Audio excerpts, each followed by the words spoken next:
Okay, let's get started. So we've got half an hour. In terms of the purpose of this workshop today is to give you a background of the policy. What we've done is effectively through the presentation, which I know you all have had, is basically to work you through all the components of the policy and make sure you're aware of all the different elements that make it up. Provide a timeline in terms of the review. So as part of the rates review that we did, this table requested that we do a review of the rates remission policy in this first quarter, and that was really around making sure we were having a conversation about the affordability and making sure that if there was anything that you wanted to do to address any of the issues that you saw coming out of the rates review that we did, that there was an opportunity to address those as part of this year rather than waiting for the LTP. Equally, as you work through this, you could have a conversation about whether you wanted to do that in this year or whether you wanted to wait and do these things as part of the LTP as well. So it's up to you in terms of what you'd like to do. We've, through this, and we'll talk through it, is suggested some potential changes to the policy that have come out of conversations that we've heard through the rates review process and through the LTPA. In terms of timing, so we've got the workshop today, a little bit earlier than we originally planned. What we're thinking then is that we would have a legal review of the revised rates remission policy, so that's around the specific policy wording itself, and that's to make sure that we're well prepared for what would need to be a statement of proposal adopted by Council in October, because it does require special consultative procedure to be done to amend this policy. That would mean we could look to start consultation around the end of, around the 21st of October, going out for a month's consultation until the end of November, and looking to adopt a rates remission policy in December or January. As we work through the different options, you'll see that some of these policies, for example, I know one of them, as we sent out the rates invoices, those people that have now been identified as having an additional SUIP on their property, for example, there are a few members of the public which are not happy about the additional charges that they're having, and there are some options for you to consider that could change that for some of our residents. So we'll work through those. So that's one of the reasons why, as you look at some of the remissions, there are some that could have some direct benefit in this financial year, regardless of the fact that those people have received their invoices already. As a quick side, in terms of this gives you a view of what the rates remission budget looks like. So for the budget for this year, that sits at $340,000. The actual rates remissions that have occurred, as of the time of drafting this, it's set at $159,000. Now that we generally will apply all the remissions we can, other than the penalty remissions, before we send out the invoices. So that's sitting closer to the 600 mark now. And you might go, oh my gosh, why is that so different than what the budget is? That's really around Taraika in a couple $100,000. And we budgeted and assumed that would be the case. So we budgeted assumed more rates revenue to offset that additional rates remission that we knew was coming. So it isn't a net impact on the council from that perspective. Because of the time we have, I'm not intending to get into the detail of all the parts of the policy, because I know that you've got all of those in front of you. But what I'll step through them, if it works for you at a high level based on this slide, and then if you've got particular areas of the policy that you want to talk about, then maybe if you ask me questions as we go. Does that work for you as an approach? Because I think we might run out of time otherwise. Cool. So the first one, community groups. So as part of the Act, community groups that own and operate within a property can receive a certain level of remission. This offers us the opportunity to provide a full rates remission other than for water and wastewater to those properties. It's a fairly standard remission that's used. Just on that one, there was a specific example of like the RSA in Foxton, which would, but for the having previous liquor licenses there, I presume would be captured by Part 1. And so the current scope of the remission in there reflects what the legislative position is, but there could be, if we wanted to, we could change that, like make it more wider if we wanted to. Is that correct? So, for example, you could say if it gets 50% remission under the Rating Act and it has a liquor license, we still wish to provide it, give it the opportunity to have full remission other than targeted rates. You could have that conversation. I know that that's just one specific example of Foxton RSA, but are we aware of any other ones? Because it does feel like there are some community groups like that they're not really profit-making enterprises, but they've got more social good than the benefit they're getting from like a license, and so the test to me is the language within here and the application of the language wide enough to give officers the scope to be able to use that degree of discretion within this. And I guess that feedback comes from how we apply it, as to what the group does and what's the benefit to the community in order to make the decision. And I'm pretty comfortable that the language in there could be interpreted wide enough to, for example, if you looked at a up-and-coming or recent community initiative like Hope Kitty, and whether the Hope Kitty would apply to have the rebates on their kitchen supply waived on the basis of the community stuff that they're doing. So,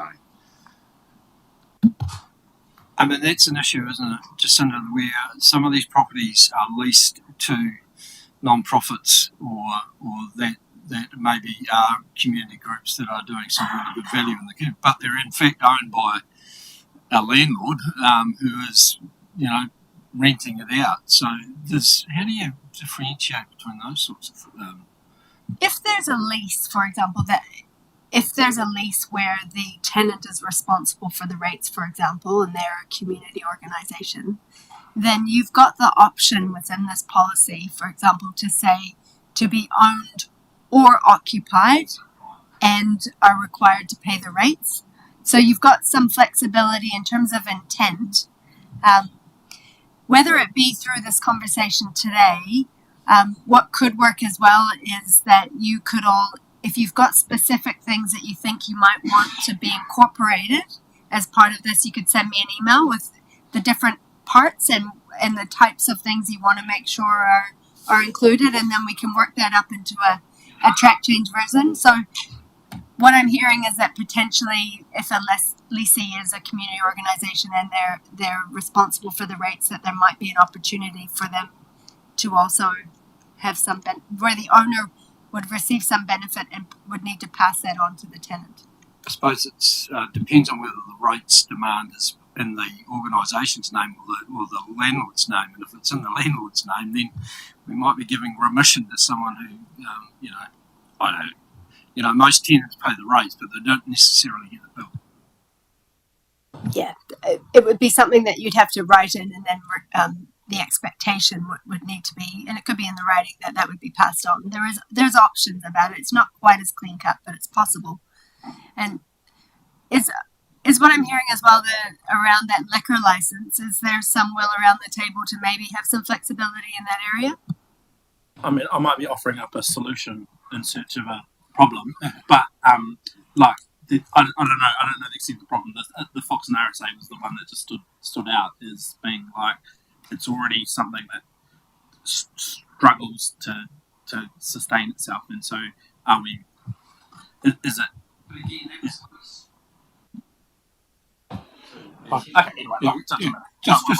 Just talking to that example because it's probably quite a good one. The Fox and RSA is still an organisation, but they no longer trade out of their building. Who did lease, and now it's not leased because business is gone. and they have no income. So, because they're not trading anymore, they've given their liquor license back in, and now they're obviously trying to find a tenant for their building, but aren't being successful. But I guess they still have rates and all those things to pay. So, whether that something like that, as an example, should be part of something like this. That's probably the question. Yeah. And that's where to be owned and occupied. Your suggestion in that would be it could potentially be to be owned by, but not necessarily occupied by. So that would be around that criteria of where you'd be willing to offer rates remission if they owned it, but they didn't necessarily occupy it. Yes, yeah, that's right. They own it, they're not doing anything in there. But if and when they found another tenant, of course, the rates of remission would stop surely. Yeah, but I'm not sure yet.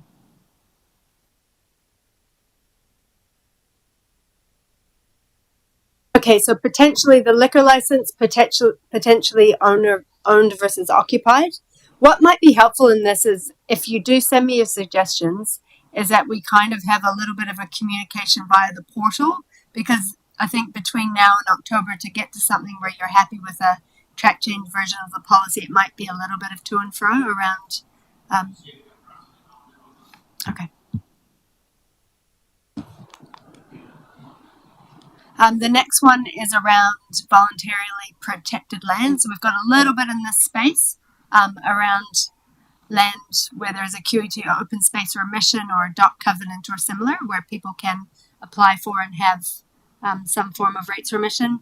It's quite specific and not used a lot, but that is available for people.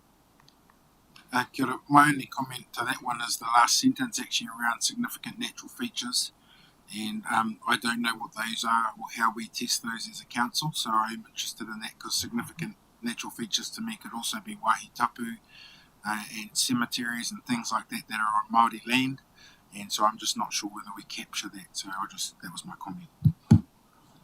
Thanks for that. So from that perspective, would you like us to build that in terms of, like, we could build that criteria into it so that things that could be considered could be, and then we could make that a little bit more specific? I don't know what the wording is, but I think that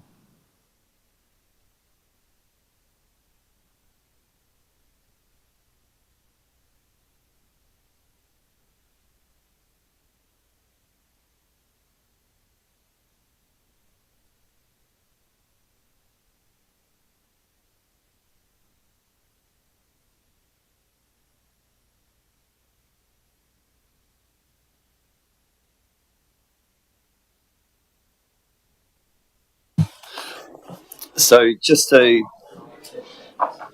answer that question, within the Resource Management Act context, there are various terms that are used which range from outstanding natural landscapes and features through to significant natural areas. And councils go through a process of identifying those. There's methodology associated with that. There's sort of thresholds and tests to meet. Our district plan has outstanding natural landscapes and features, but significant natural areas, because in our region, the Manawatu Wanganui region, Horizons take all responsibility for things relating to biodiversity. We weren't allowed to have rules or sites identified in our plan for significant natural areas. So those are actually a process which is done through Horizons Regional Council, but obviously landowners in our district could have those. But that's the difference between what's in our district plan, which, as I say, we have outstanding natural landscapes and features, but significant natural areas, which was the phrasing just referred to, isn't something we have in our district plan at the moment, but it is a process by which the regional council identify and have a schedule and things there. So don't know exactly how many or what we have in our district under the Horizons plan, but that is where it could potentially, through their methodology, be identified and then obviously could apply in this case.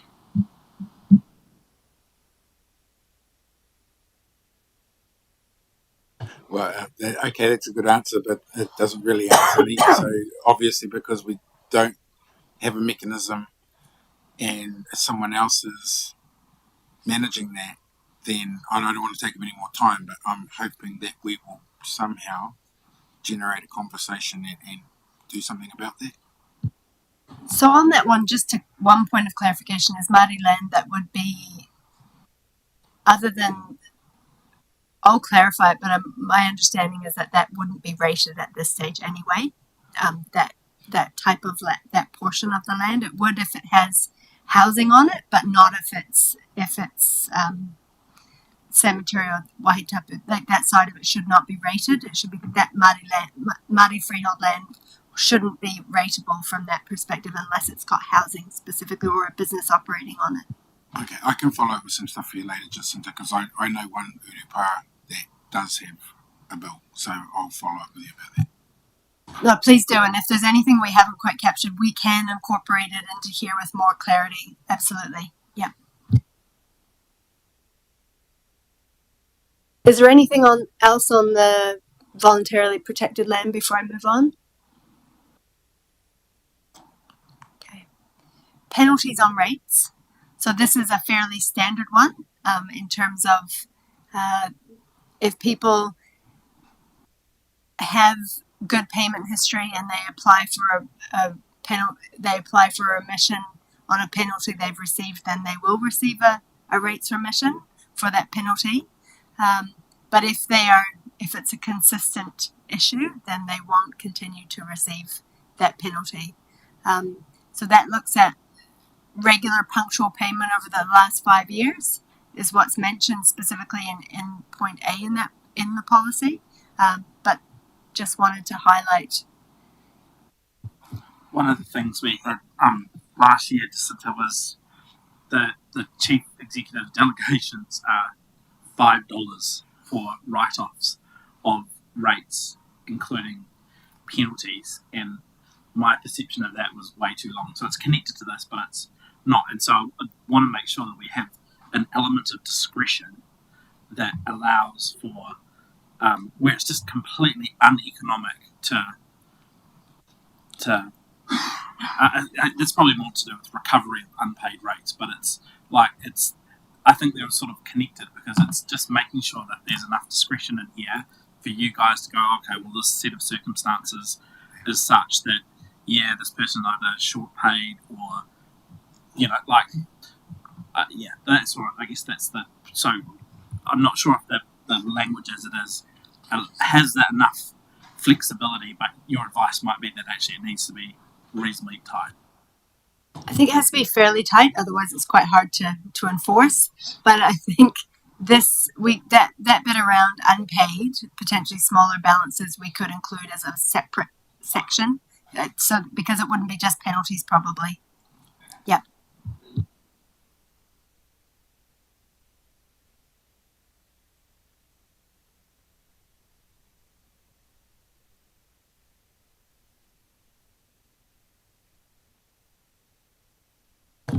So this one will become more prominent as we move into the next stages and the consideration of universal meters. So currently the approach is if somebody has a leak on their property, so if there's a leak and it's external to their property, so it's on the other side of the toby for them, then that's an issue for us. If it's something that is from the meter to their property and they have that fixed, then we will remit 50% of those charges on the property, and that's part of the standard approach for us. New water meters will solve the other problem of measuring as well, because we only measure quarterly at the moment, don't we? And if it goes one day over or something like that, it often sometimes put people over their limit and they get charged for that. And I've had a few people over the last few years complain about the fact that they get a bill for their water, whereas in fact we're measuring an extra day or two because just the way the timing's done, and it hasn't gone, so the weekly measuring of water meters will actually improve that considerably. There'll be the weekly measuring. Yeah. The frequency of the actual bill might be different, but yes, absolutely, that frequency of the measuring will help heaps. Yeah. So this is probably one of the ones that I wanted to focus on in terms of feedback today, because water meters. It feels like we need to do some work around sort of two prongs of this, which is people that have existing water meters, and then there's an issue that comes up, but then sort of a different category for those who are where the new water meter goes in. I feel like we're going to identify a whole lot of problems quite quickly, and those people are going to need some, like, I think it needs to be like 100% remission, if they deal with the issue within a certain period of time, because the whole point of putting the water meters is to identify problems, and we don't want there to be negative perception about that. I think it's really, really important how we roll that out and how we have these remissions in place that we can have that ability to write that off. And the other thing to note under this one is, and I've changed my views on it, is Sam Ferguson, in his previous long-term plan submission process, raised the issue of large families and where they frequently go over the 1,000 litre daily limit, and so potentially building in something there again for some discretion around large families and excessive charges. So if there's agreement around the table, we'd be keen to put those forward as things that we can work out.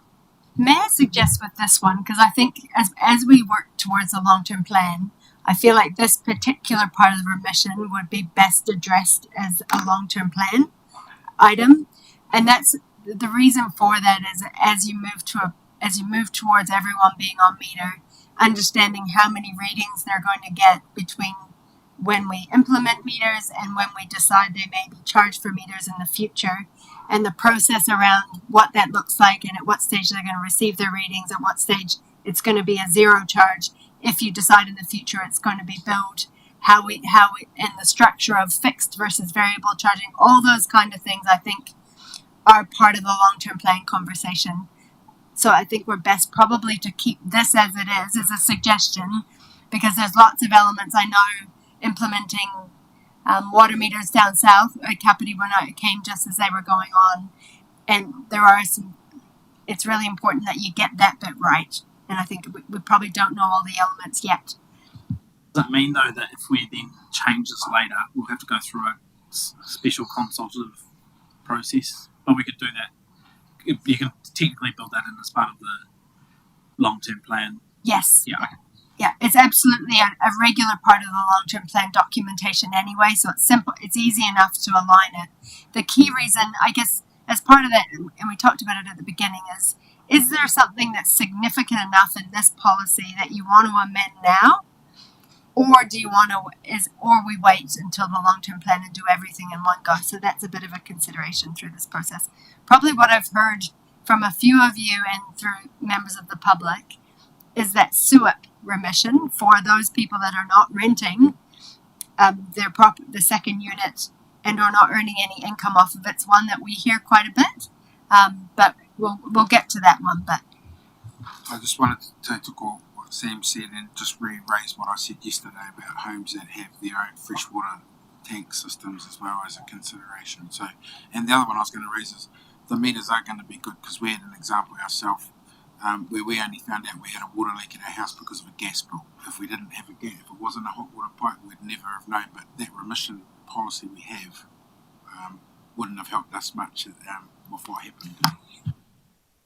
just quickly to flag as well in relation to large families, I know Kapiti had a remission for that very thing. As part of the the process of rolling out rates remissions. It wasn't massive, there wasn't a massive uptake on it, but it did provide some relief for a number of families, yeah.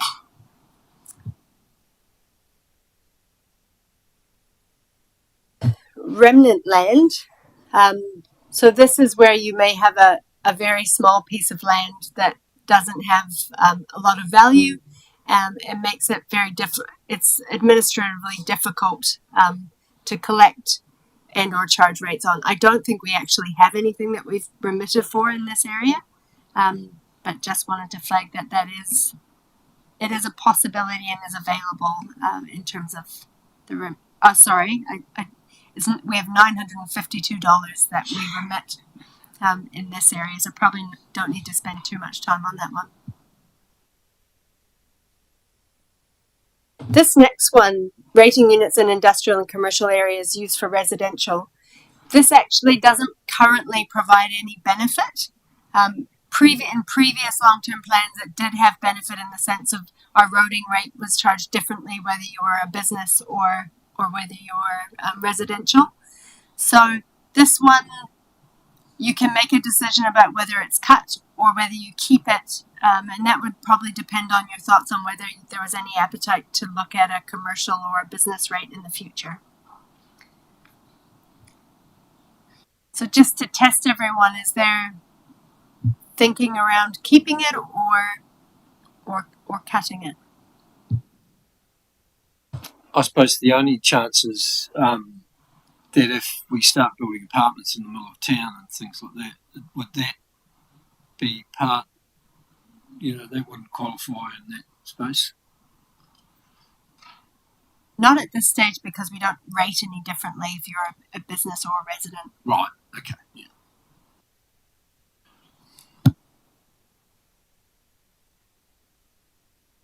And so even if you went down the track of introducing a targeted rate on CBD for economic development or whatever, it wouldn't capture residential anyway, because you could just target rate on commercial zoned properties, right? You could, in that instance though, there may be the odd commercial zoned property that's zoned in the commercially zoned area from a district plan perspective, but is actually a residence that happens to be popped in there. So from that perspective, this can be beneficial in that instance. I think we've got it. It's not a bad thing to leave it in there for now until future decisions are made in that area.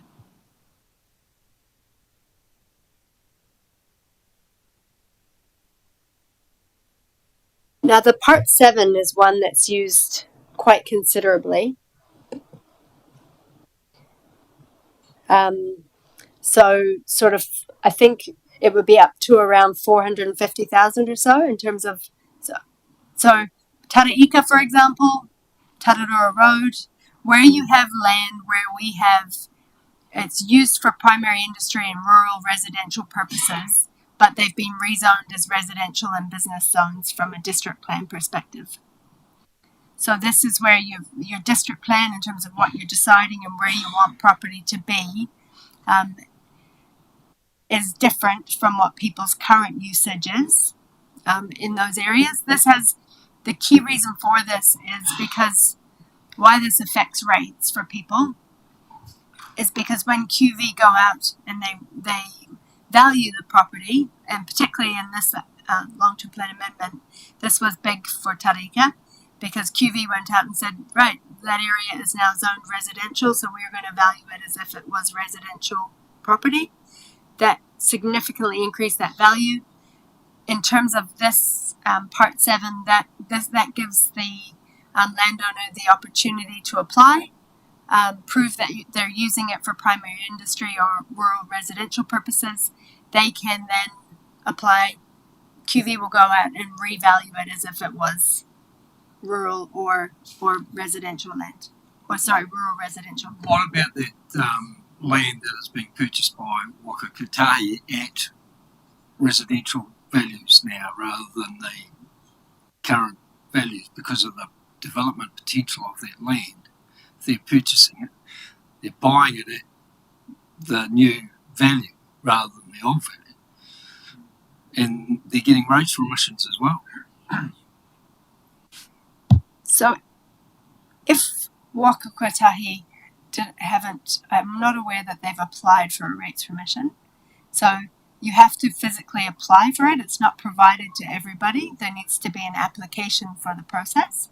But for example, this application, this section of the rates remission could be specified that it does not apply to. So, yeah. That be a will that I'll pop some wording into there as a suggestion. Yeah. Just into the other thing that is a feature in some subdivisions in that rural, and I live in one, is that there is in some cases there's a covenant on the title not allowing further subdivision, and so even though a property might be zoned residential, it may be impossible on the pathways to actually fully enjoying that new zoning is constrained, and so I don't think it needs to be built in there. But if we were gonna if there was going to be any tweak to those conditions in which this would apply, I think you'd need to build some recognition of those types of scenarios in there. It's a good point. Hopefully QV would take that into account, but then thinking about it, how would they know that those covenants are sitting there? It's a good question though. Yeah.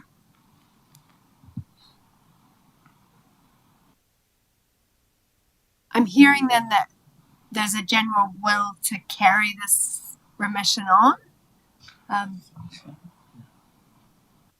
But just to be clear around The cost. O2NL and making sure that we're excluding some areas. The problem with this one is that as we're in this growth mode and we're rezoning more land, that the cost of this remission keeps growing.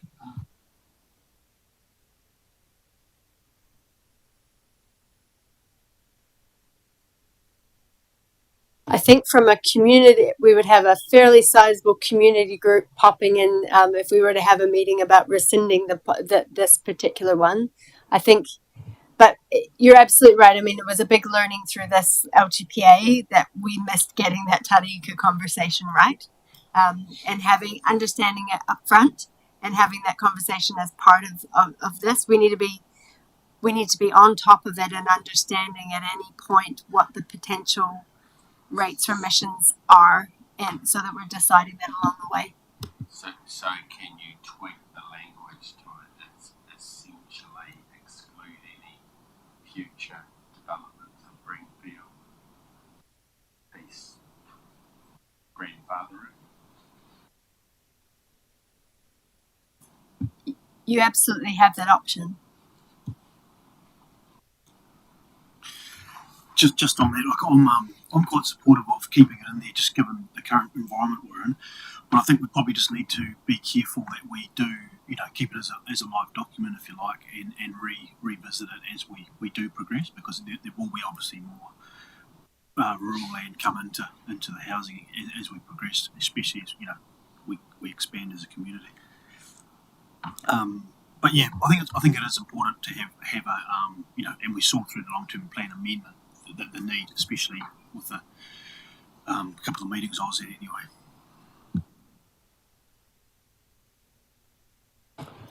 I was just talking to Ross about whether a time limit attached to this would be of any value, so it applies for 5 years or something, and then, but maybe that's too administratively complex, and this gets reviewed every 3 years anyway, doesn't it?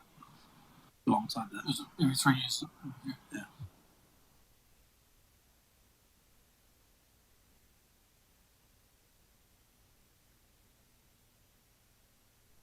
So just to check, what I'm hearing is we keep it for now, exclude the O2NL type properties, potentially a consideration about grandfathering it in terms of, is there a general will around that? Is that worth building in as an option to have a conversation about? So I think what we'll do then is potentially build in the track changes potentials, and then we can vote on whether we include them or not. Does that work? Yeah. Okay.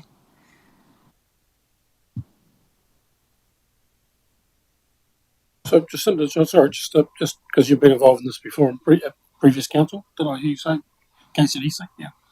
In terms of the remission policies themselves, I'm sorry to take a step right back, but what would you describe as the overall intent of a rates remission policy? What are they designed to actually achieve? Is it to assist organisations or individuals that are for some reason impacted by a bar, or just can you give us general something like that? Sure. So in general, they can be designed to support.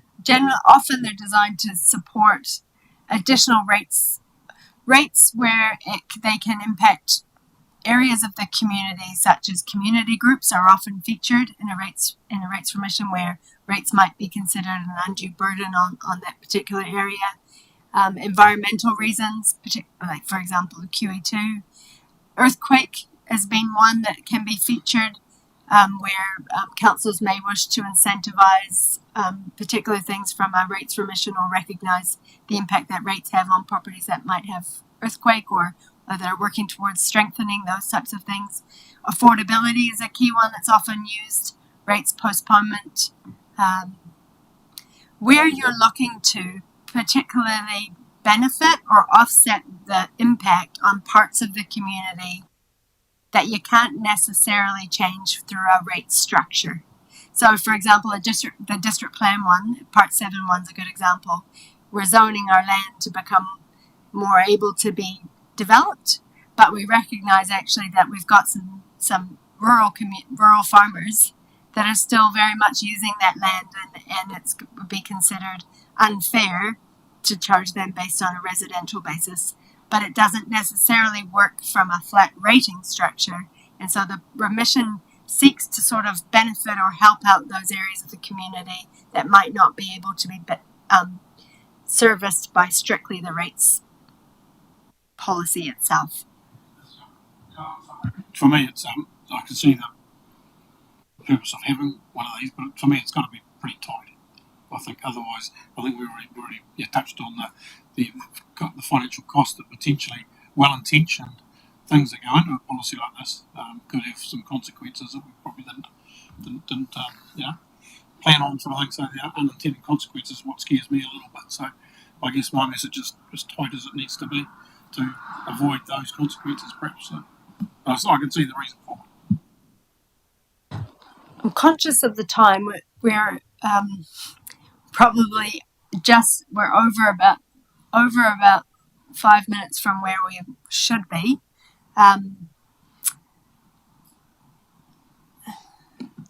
Keep going for a bit. Okay, all right.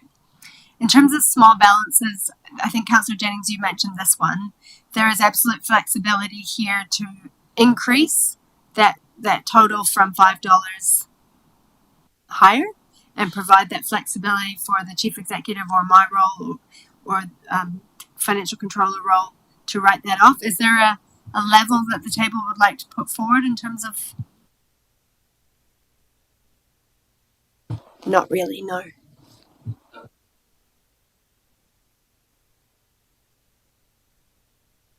As an example, the properties that didn't want to pay for rates as part of the vaccine mandates is sitting in the hundreds of dollar range, so that could have provided an opportunity for that to be written off, for example. So you could make it maybe a couple of $100 rather than $5. Might provide. I mean, it's absolutely your decision. There's not going to be many circumstances where this applies. You could structure the delegation to read something like up to 1 year's worth of rates under CEO delegation, or down to your level as well, which would give a greater degree of flexibility around it. But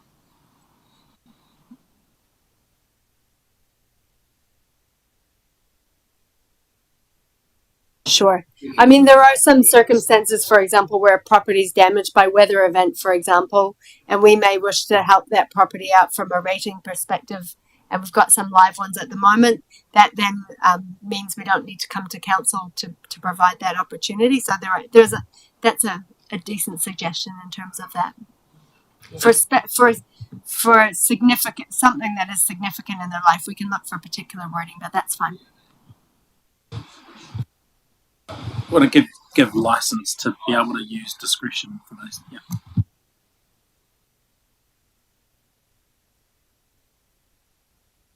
So where there is targeted rates on non-rateable land, they're still required to pay for water and wastewater, so that there is a remission that provides the capability for that. Properties affected by disasters.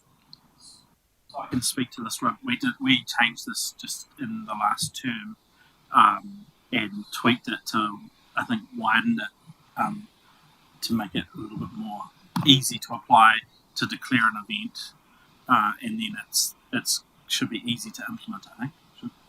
And we did use, yeah. Oh no, we used the grant one actually during this, but this will give us some flexibility. Yeah.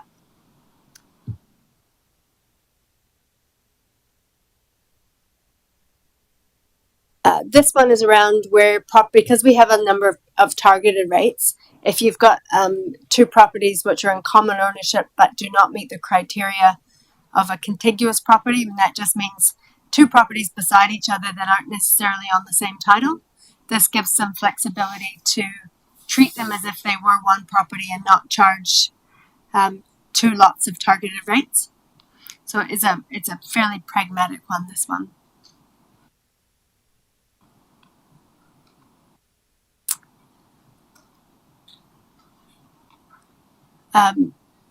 And this one, I think we talked about just as we were starting, is the bare land one. So that's to reduce the rates burden on bare land that's uninhabited land where the owner is not able to use the services funded from targeted rates. So that's where they may be eligible to receive some remission on some of the fixed rates. So the practical example of this, a farming family owns 10 separate rateable bare blocks, and at the moment they're arguably paying 10 library charges or 10 representation charges, and this allows you to remit. This is a fairly flexible. I've never actually seen one like this at other council, but where you can have a family that owns 10 properties, and absolutely, from a farming perspective, where they own 10, if they're all in the same ownership, they're not going to pay 10 libraries. Yeah. Even if they lease those nine of those 10 properties out and get income from that. Just checking.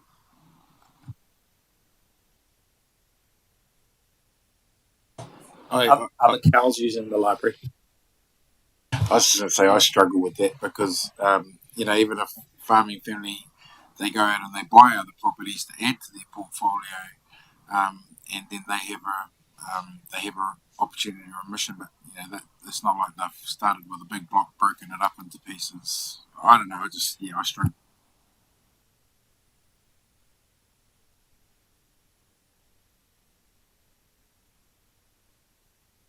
So what we'll do is we'll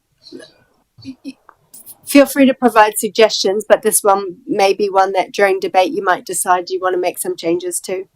So if there's specific criteria that you'd like to introduce to it, then feel free to suggest those and I can put them in this.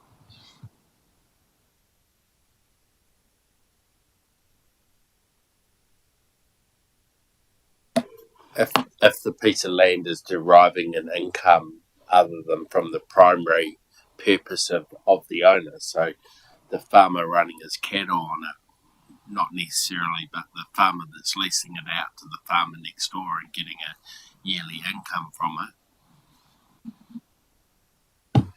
Yeah, just on that, I think it probably needs some wording around the ratepayer, given it sort of goes with what Clint's saying, because if it is leased out and you're deriving an income, sometimes they will be paying the rates as well as part of that. So we could add some wording in just to encapsulate that as well. Sure, that's fine.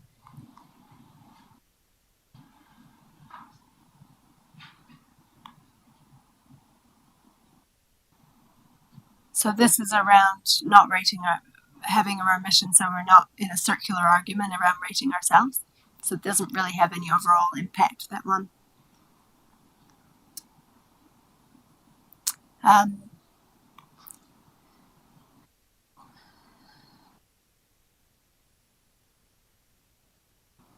So this is again around from the farming side of things, where to enable council to, with respect to the imposition on any rate set up using a fixed charge on 2 or more separate units that are contiguous but separately owned and used jointly for a single residential business or farming.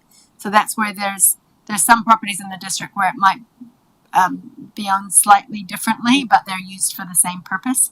And so it's again a little bit trying to be a little bit pragmatic with this one.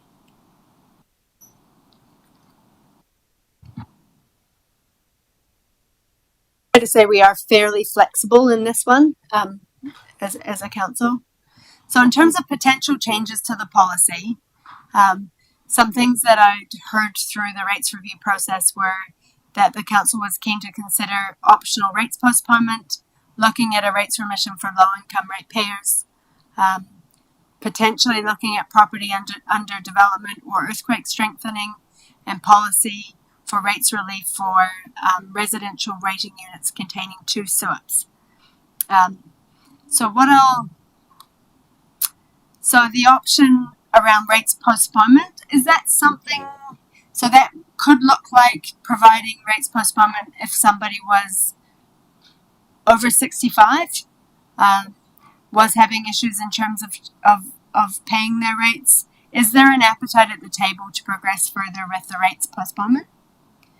It's something that I guess one thing that the team wanted me to raise is we have a few people in the district who might be mentally or physically disabled.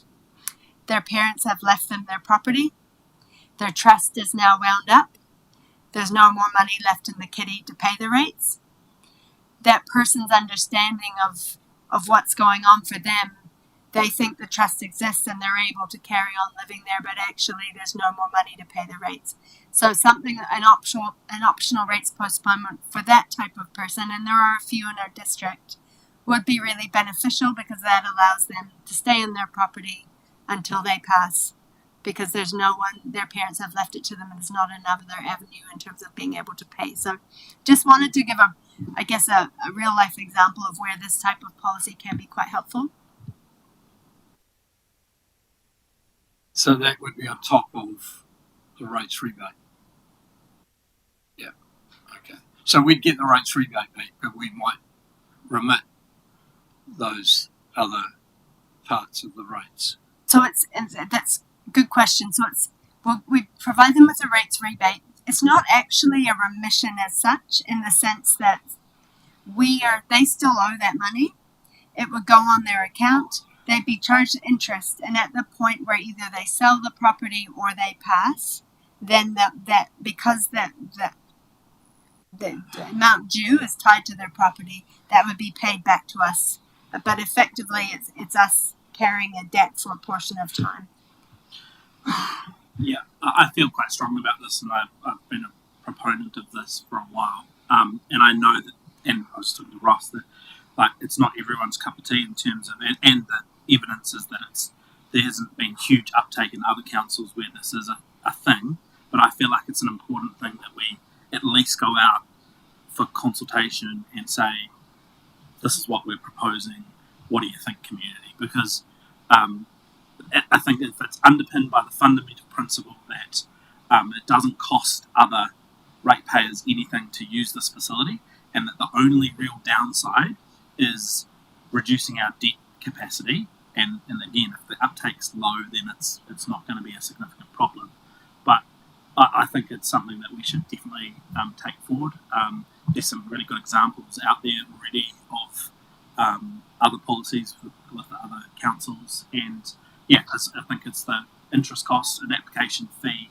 The only thing I didn't like in terms of the possible framing of it was the annual, having to apply annually. I feel like we should give people a little more certainty, maybe 3 years, and tie it to an annual plan, an LTP cycle, because I think that is a problem with the rates rebate as well, where it's an every year thing. It's kind of administratively burdensome. So yeah.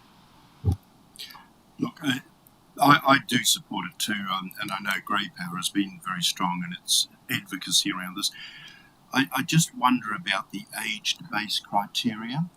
For me, it's about the extreme financial hardship, and when you look at that first bullet point, it kind of doesn't make sense to me. So the applicant must be aged 65 years of age or older, or aged under 65 and an extreme financial hardship, and yet the lead and the objective is around financial hardship.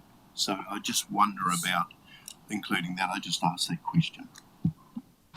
So because I think that this has come from stuff that we put up previously, was that there was sort of two prongs intended, which was that over 65 people are got a pension, and so there's a fixed income. So it was clear that was one category of people.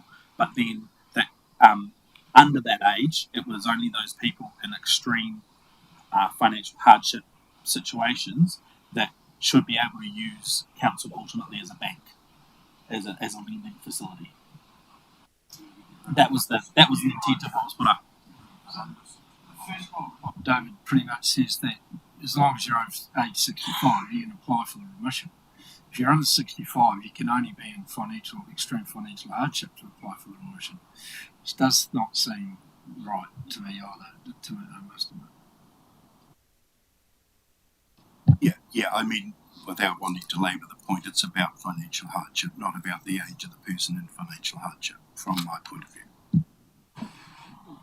There's also the significant medical impact and illness that I think we need to model, and I think we need to potentially look at the guidelines around KiwiSaver releases to try and find the languaging and the wording around what could potentially guide a policy, because you don't necessarily want it easy to access, but you've still got to have the perimeters in place so it still reaches, and that potentially flows into the next piece about the remission for low income ratepayers, because actually I don't think that's marked it.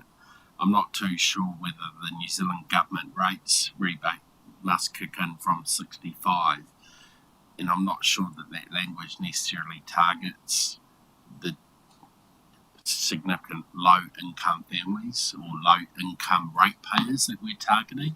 Yes, over 65s we could potentially say are low income, but there's lots of over 65s that are on low income but have a significant asset base in cash and property that could afford to pay rates too. So I think just being mindful about that age in this next piece would be worth. Sure, just to clarify, even if you're not 65, you can get the rebate, but it's just they don't generally tend to get it because tend to be have a higher income. Yeah. But thanks, we'll absolutely look at the KiwiSaver criteria. Can I just confirm it? Just because generally the government assistance that those families are receiving means that it takes them outside the total income, the income limit to get the rates rebate, right? Whereas the pension is, if you're earning just around 40 is kind of the limit in terms of where you might get a little bit of rates rebate is sort of the general guidance. I think our conversation was potentially looking at lifting the threshold to accommodate that, to allow that slightly wider community access. So instead of it being set at 38 or 37, that actually a new benchmark might be more appropriate at, I don't know what the number, but if you set 50, it might open the door to that being more accessible to those household incomes.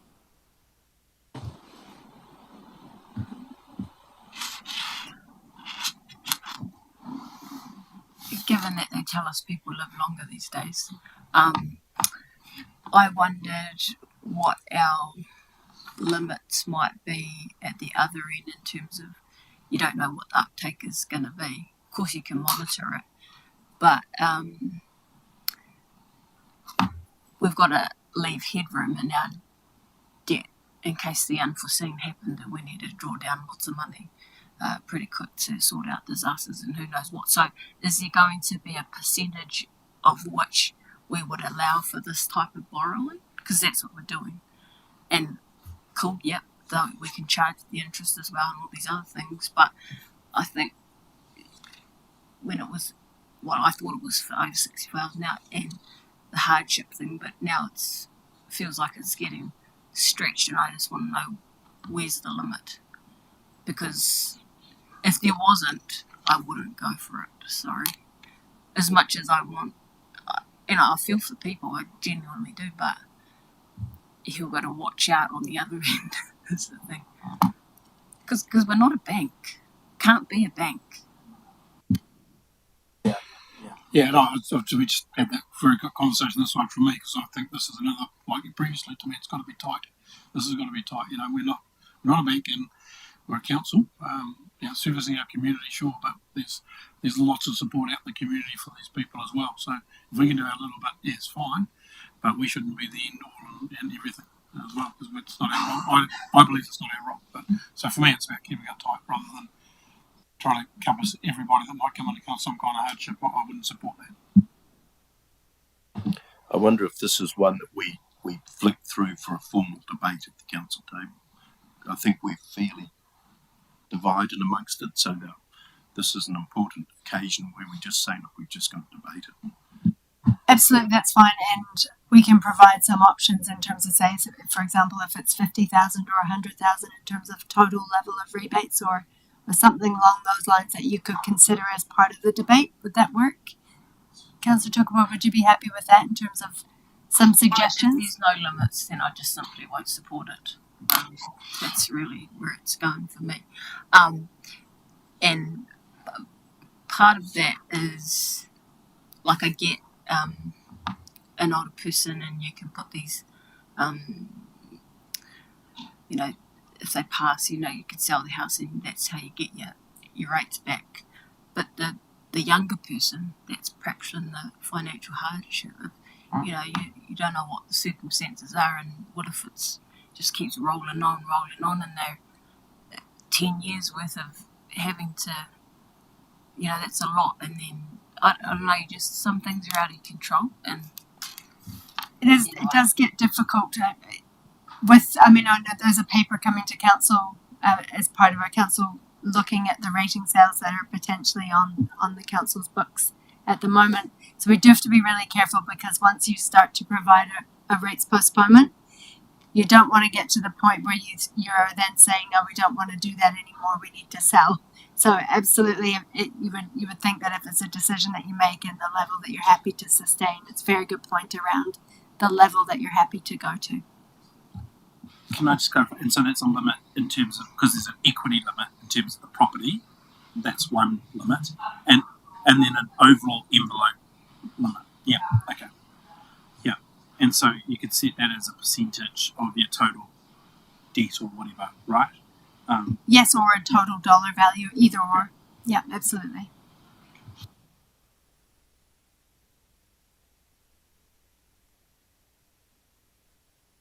Okay, remission for low-income ratepayers. We're getting close to the end now. I heard some conversation around potentially wanting. So this one does fit. This option to put forward for the conversation is very much linked to the rates rebate and the level where you'd be providing a little bit more for those people that receive a rates rebate. Equally, there are options for you to consider absolutely around providing for a higher level of income that can be received before and provide some option. Another one is around linking it to the level of household income, rates as a share of household income that people have. So just wanted to check with the table on appetite in regards to this remission, noting that we really do need to make sure that any of these remissions, other than that postponement one, are effectively us needing to provide funding or budget for these remissions to make sure that these are being effectively, the rest of the district will be helping to make sure that any remissions we grant in these areas are funded. It kind of hurts my heart to say this, but I do oppose this one, and the reason is what it is saying in effect is the government is not providing a rates rebate at a sufficient level for our community, so we will again pick up through the rating system a government shortfall. That's my concern around this one. And it's an example in the broader context of that thing about central government not doing what it needs to do to the level it needs to do it. So that's just a sort of at a high principles level, but then there's the pragmatic thing about what that means to those people. Yeah, just when you thought I was going socialist Sam, I agree with your thinking on this, and that's where I think there's some other levers we can pull around this potentially with the penalty and the time to pay piece, so that like if people are entering into a payment plan because they know that they're in a difficult spot, then we can remit the penalties or avoid penalties being applied to that, because that's about time to make arrangements and to work with government agencies to deal with a shortfall in a family budget. So I think as long as we've got those levers and that there's some discretion and flexibility around, like it doesn't snowball because people are in a tricky situation, but actually providing budget to then reduce their rates liability, I think maybe a step too far at the moment.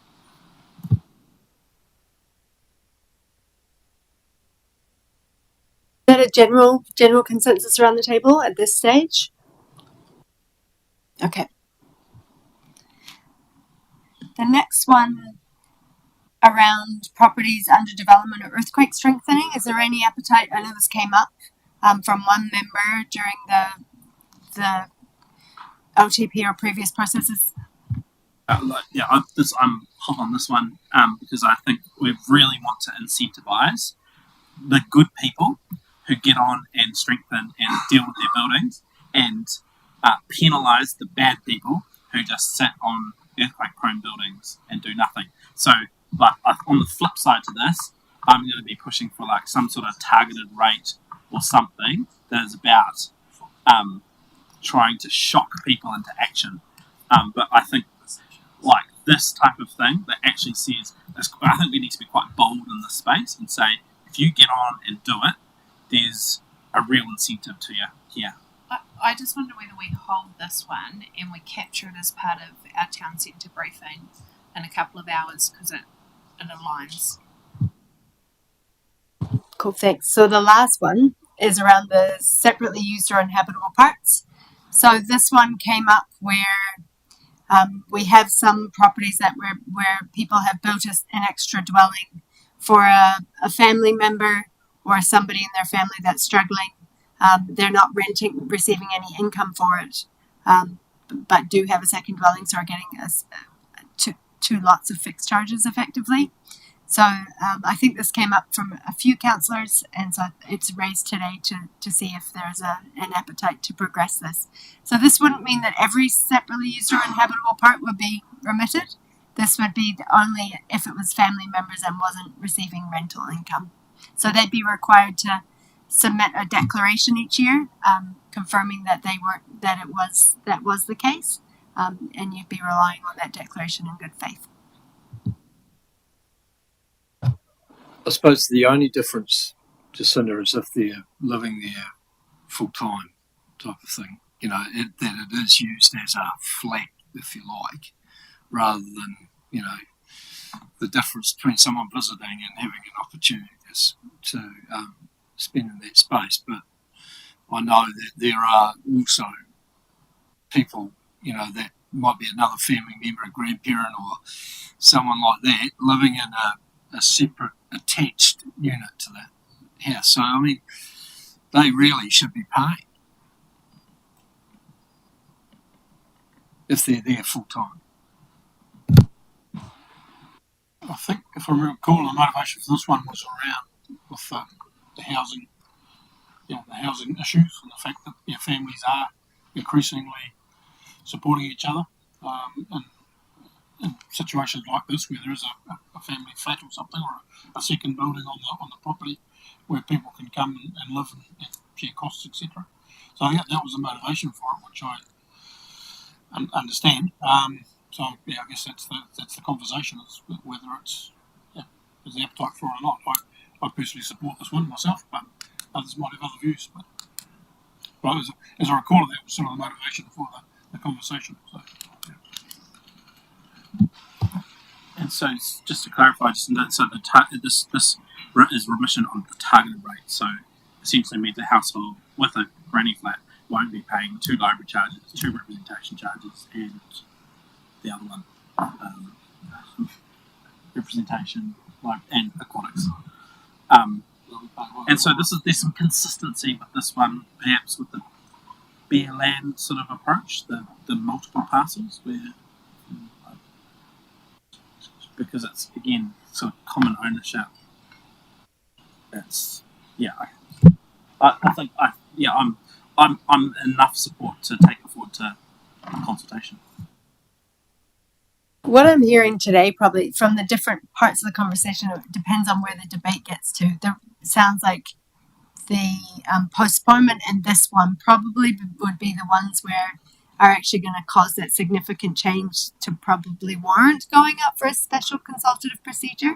Because otherwise, it feels like there are just mostly minor tweaks that probably could wait for an LTP. So, yeah, these two are probably the ones where you would argue is it worth that consultation process? So, absolutely, it can come to the table, and it's just about whether there's an appetite for it.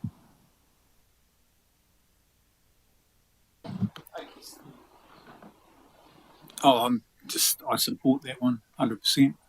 I think it's and we talked in the rates review about fairness, equity, and all that kind of thing. Well, if people are going to look at housing situations in a family sense, especially in the world we live in, I think we should be supporting it just on those grounds. The timeline that we set on the first slide, that's based on the resolution that council made, right? So the council could give some direction that actually, even if we debated those 2 things that you mentioned, but actually we thought we can defer this, like we can defer the consultation to run alongside the long-term plan process. That's also an option, right, to be more efficient, or something like your advice. Yeah, absolutely your decision to make. Yeah, the reason that we're going along at this timeline is because of that resolution, so it can be absolutely your decision to make the table. Yeah. Can I get a sense from you or Monique around whether there's what the difference is, like proceeding along the timeline that we're currently operating to, or just doing it alongside the LTP? Is one easier or better? My gut tells me that we better to do this pre-LTP, because then your decisions are reflected in our rating database, which then I'm looking at Jacinta here because she might have a different view, which means that when we go to consult with our community during the long-term plan, it's not kind of the maybes, it's this is the policy, and therefore this is how the budgets implement into that policy. And I suppose what I'm also really conscious of is that the LTP, as much as it's back to basics, it's growing legs, and one of your reflections as elected members, and certainly our reflections as leaders, is we consulted with our community on a lot in the long-term plan amendment, and it meant that some of those bigger issues like water meters maybe didn't get as much bite as it could have. And so we don't want the community to not interact into this conversation because they're consumed by other big things like waste minimisation. So it's about trying to separate some big issues for our community to get their teeth into. That would be my advice. That does make sense. I can think of a couple of people that would be quite happy to see this go through. Either way, depending on the vote. I think there's a few members of the community that are quite looking forward to seeing the decision on this one. But absolutely your decision. So that's everything. Apologies that took quite a bit longer. Sorry, it wouldn't apply to 1 July 2024, though, I assume. It could apply Earlier, and that's a key reason why I think you wanted to do it earlier, so that it could apply. Okay. What that would mean, though, in terms of what it's your decision to make, we would need to find offsetting savings, though. So for every $3,000 or $2,000 that someone got a remission for a separately used part, we would need to find that $2,000 from a different spot. Yeah. Okay, thank you, everyone.